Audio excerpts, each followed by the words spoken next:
Good morning and welcome to AM Agenda. I'm Ashley Gillen.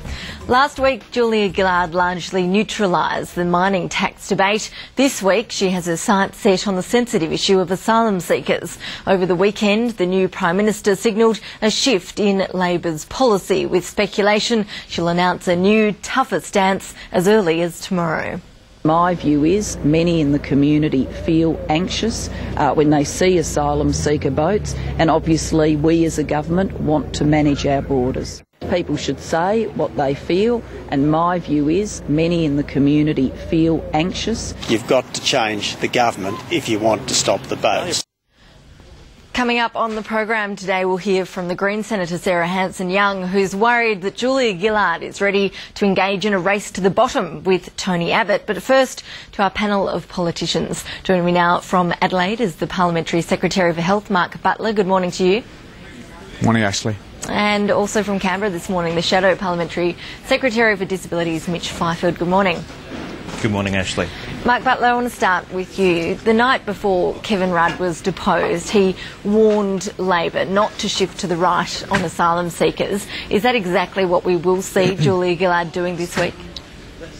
Well, no, I think what Julia Gillard has been saying over the last couple of days, and a message we got from caucus from people like Nick Champion and other backbenchers who voiced their concerns about this issue, was not necessarily the policy settings that we had in relation to asylum seekers, but a lack of openness that they were, or a sense of a lack of openness that they were getting back from their constituents about this debate. So what Julia Gillard has clearly said over the weekend is she wants people, whatever perspective they take in this debate, to feel that they can openly voice their views and have some input into the government as over the next few days it enunciates its policy in the lead up to the 8th of July deadline for the Sri Lankan suspension. There are reports today that the government is trying to strike a deal with the Karzai government to send asylum seekers from Afghanistan back home.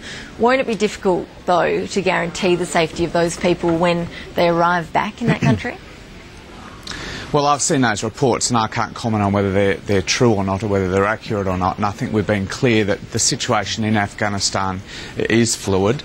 We put in place a 6-month suspension for Afghanistan, which is only almost halfway through, so I can't comment on that particularly, but I think people will have a very clear view about Julia Gillard and the government's perspective and policies on these issues over the next couple of days. Well, you did mention Sri Lanka.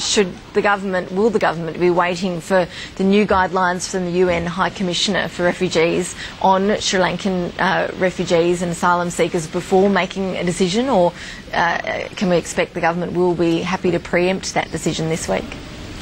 Well, I can't tell you that. You won't have to wait long to find out, but we do know that the UNHCR decision on Sri Lanka is due very, very soon, and we also know from reports and from what Julia Gillard has said over the weekend that Cabinet will be considering these issues today and over the coming days. So people won't have very long to wait and see what her view is on these issues, but I think it is important what she said over the weekend, that people should feel free to express legitimately held views about these issues. They are important issues.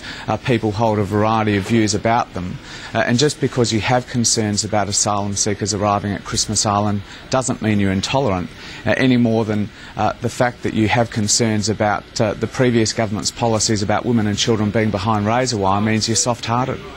Mitch Fifield, the opposition would no doubt welcome those comments that we need an open public debate about this issue in Australia, but what's the opposition's stance on the ban on processing for asylum seekers from Afghanistan and Sri Lanka? Should that be lifted?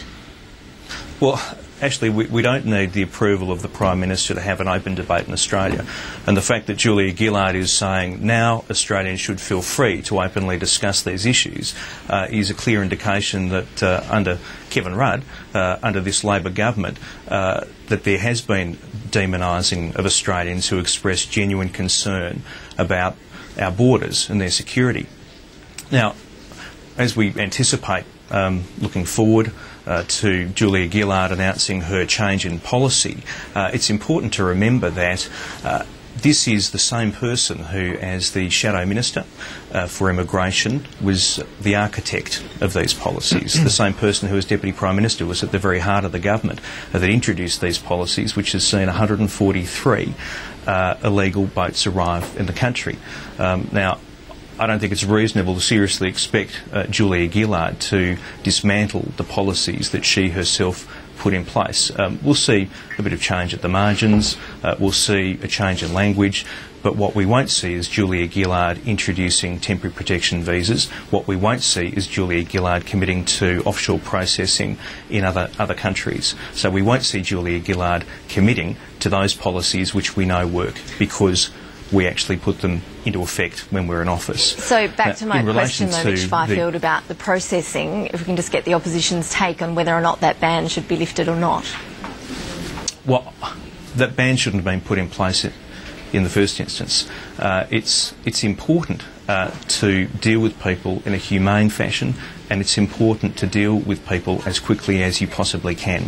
Now, we argue that people shouldn't be put in harm's way in the first place. We argue that government shouldn't have a set of policies which provide people smugglers with a good product to sell.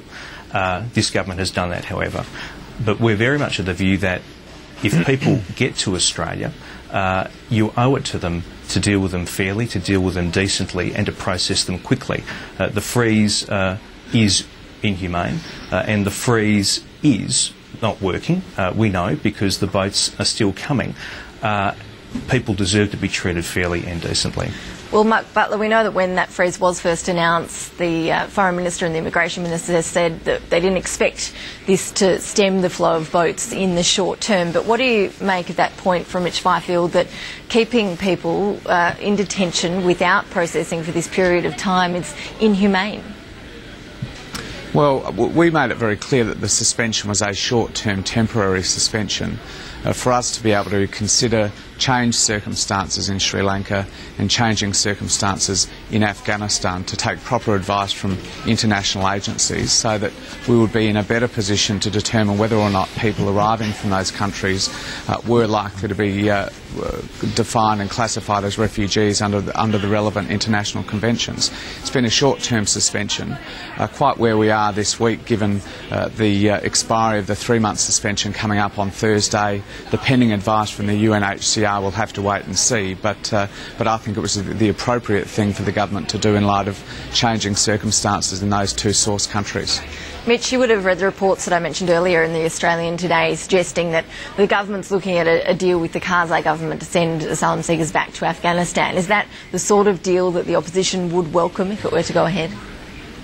Well, let's wait and see what the government puts forward, whether they have reached a deal, whether they do reach a deal.